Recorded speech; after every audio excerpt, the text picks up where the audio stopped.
Okay, so I just made a video where I was ranting, right? And I was talking about, and I had made this statement about the ministers and how they hide their own thing, their own bullshit, to give you the illusion that they have conquered what you're still trying to conquer. Like whatever you're um, struggling with, they've already mastered it, even though they probably got some worse shit going on. And I guess that's because if you were to look at them like yourself, you wouldn't look at them as an authority figure. And people look at ministers as such an authority. They're closer, they're somehow closer to God than you are, you know. So you go to them with their problems because the crazy part is I've seen a couple go to a preacher for marriage counseling. That own marriage is fucked up. What?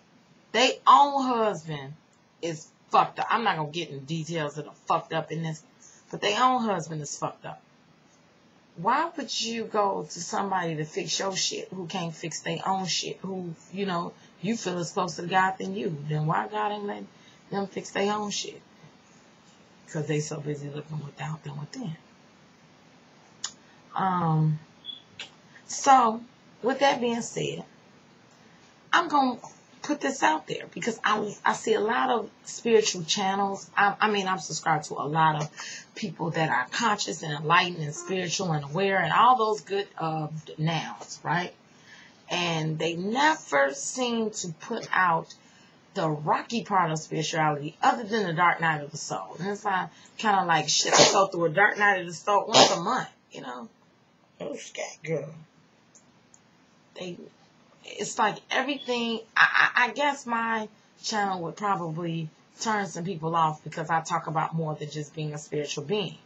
Because I recognize what I am and keep it moving, you know? Okay, fine, you know? But I still had a drink last Saturday because I was with my friends and we was enjoying life and we had us some cocktails. I mean, I don't get drunk. I don't even get buzzed, but I like to drink. I like the taste of a daiquiri. It tastes good.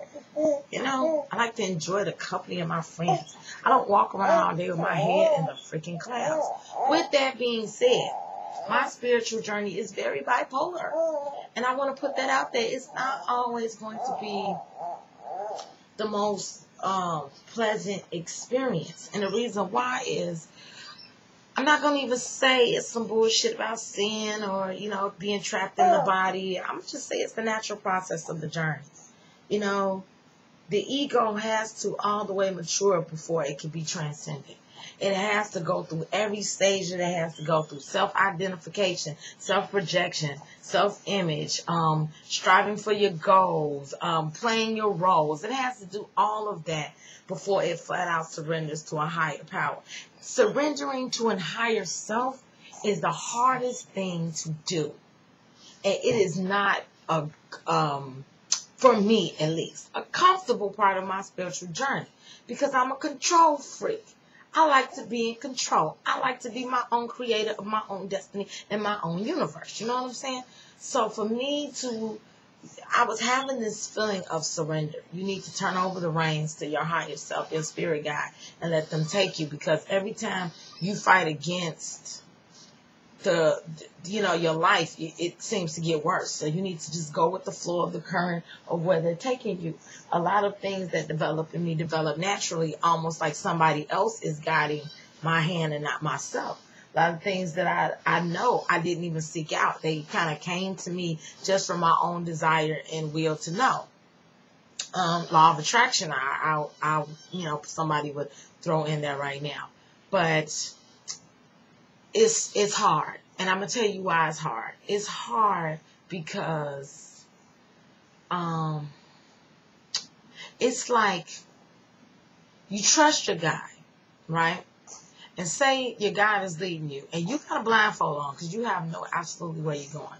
So you're like this, you know, you got a hand on your guide's shoulder, and the guide is walking you, and you're blind. You know, you're blind. You have a blindfold on. You don't know where you're going. Now, if you are with somebody who's guiding you, do you all the way trust them not to have you bump into shit? Especially when you know that, like, I have a friend that went blind. Oh, okay. All right, go on the street. I have a friend that went blind, right? And, you know, she still hasn't gotten all the way used to being blind. And the people that help her haven't gotten all the way used to helping her. So she bumps into shit sometimes, you know? And she still kind of, you know, feels around with her hands herself, even if you're guiding her. It's that experience. You know, it's like you can't see and you have to trust somebody else who's not used to guiding you to guide you. Or you're not used to being guided. So it's not entirely a comfortable experience. I didn't like it, but I kept feeling this need to surrender to it, this need to surrender to it. Then I realized my own fear. My own fear of surrender is to know that good things happen to bad things happen to good people. And if I surrender control over my life, possibly something bad can happen and I have no control over it because I surrendered control. And I was so scared. And once I realized that fear and I said it out loud, I just cried. And those tears were so cleansing. And after I accepted it and cried and I accepted it, I was like, okay, fine, lead me, guide me. I'll go where you want me to go. You know, it sounds familiar. It sounds like they say in church, right? But seriously, it was like, lead me, guide me, fine. You know, and it's like my own higher self. And it's kind of like, why don't I trust my own higher self, knowing my own higher self been through it before, you know? Crazy. But everything is like, right when I get to a point of, oh, I get it, then I get confused. Like, a couple of weeks later, I'd be like, I don't know nothing. I just wake up one morning. Some days I wake up and my brain is full of just spiritual enlightenment and power. And I'm wielding my own power through the universe. And I'm feeling myself. I'm feeling my part of divinity of the Creator, experiencing itself. And I'm so light and energetic. Other days I wake up depressed because I'm bombarded with, you know, negativity that's coming from next door or across the street or something. And it wakes up on me and I can't get out of bed. And, you know, they say these are ascension symptoms. But they don't feel good. They don't feel good. And, you know, I can acknowledge that, but I'm not going to sit here and be like, oh, I'm just super duper spiritual. Haven't you ever met somebody that was so goddamn it in the clouds, spacey, that you couldn't even have a decent conversation with them because they were, you want a bottle. You should not want a bottle. If you didn't drink too much, you got a booger in your nose. Ew. I'm sorry. But haven't you ever met somebody that you was like, they are loopy, and you can't even talk to them and have a conversation? Then you got the bitter, angry, out of skeptic that don't believe shit you saying because they just, I don't know, they skeptical about every damn thing. You got all these extremes. You know, gray areas are good. Gray areas are very good. They're very balanced. The gray area between the black and white extremes. So I like gray better than black and white. But it has its days that I don't want to be bothered. Like, I told somebody, I said, I have my days where I'm as light as a butterfly and I'm watching the butterflies fly. And I'm like, oh, look at the pretty butterflies of the God creation. And then I have those days. I'm like, fuck them butterflies. I mean, they're few in between. But I'm just being honest. It's like the journey is uncomfortable sometimes. Sometimes it's uncomfortable, you know? And I would never settle. I would never settle in my knowledge and go, okay, I know everything. Because at the end of the day, you don't really know nothing. Nobody knows nothing. As much as they think they know is as much as it's hitting from them. I was reading raw material, right? And the being that the lady was channeling, this raw being was a sixth dimension soul group complex.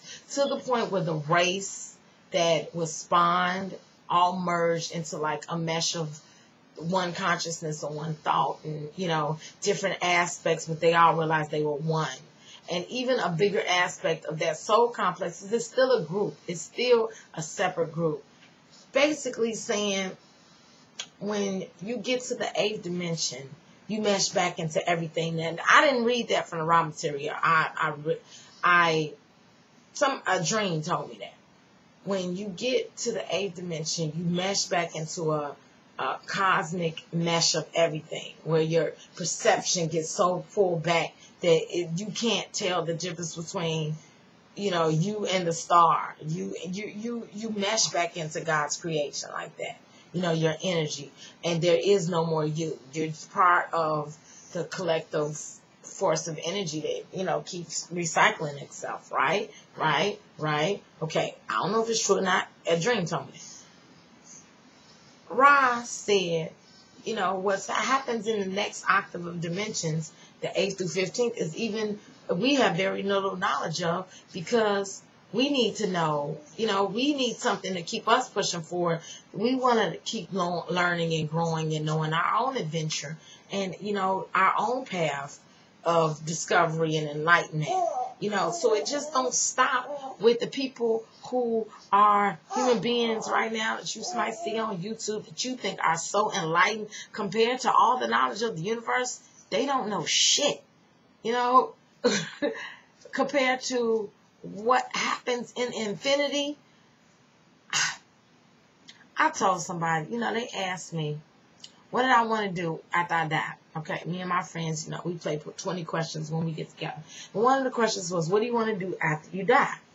I posed this question to people because it gives the nudge that you're capable of controlling your afterlife experience. That your consciousness in this life will dictate your consciousness in the next life. So the guy said, I want to go to heaven. I said, yeah, I like to stop through, talk to my peoples, kick it a little while. Same thing I do down here. Stop through the party, kick it, show my face. But ultimately, I don't want to just stay there. You know what I'm saying? That's one party.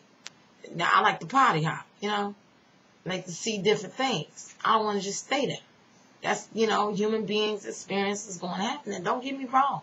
I want to go give God the praise. I want to go sing with the angels and all that.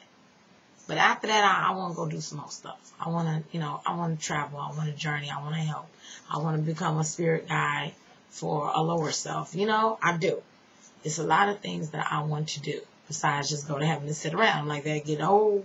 I mean, some people want to do it, and that's fine with them, but they get old. He looked at me like I was crazy. What do you mean, have it get old? Have it get old. It'll get boring after a while. I know me.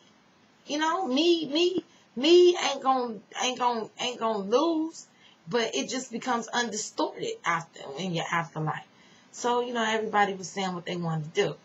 So he had basically said, I'm gonna be on the right hand of God, whispering in his ear to get Satan. Get him, Satan, get him, Satan. Because, I like to be in the war of God. And then I was like, something. What did I say? I said, there's a bias there. There's a bias. I said, because everybody kind of feels that I'm riding with God. No matter what they see, no matter what seems to be going on in the world. Evil seems to be quite corrupt and running rampant all over the universe, all over the world, correct? There's, upheavals in Libya and, Egypt and all this craziness going on and fighting over in Pakistan and Afghanistan and, even in the United States is, police killed 2 people this morning. It's so much violence and sadness and death and trauma in the world, but you still riding with God. Notice how you don't jump the bandwagon and say, well, shit, Satan seem to be winning. And then I was like, that whole Revelations thing about God winning in the end, you believe that, bottom line. No matter what you see, you believe that. That is something that is embedded in your consciousness and your DNA already. You don't have to go to church to be a good person because it's embedded in you, and that's okay. And there's some people that go, I'm riding with Satan, and that's okay too. It's a journey. It's a journey, and it's filled with ups and downs and hills and valleys, and, trust and believe that no matter how spiritual somebody seems or portrays, there's a conflict.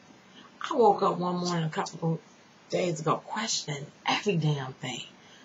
I mean, questioning every damn thing that I've ever learned. I was just real skeptical. And I'm still kind of halfway skeptical.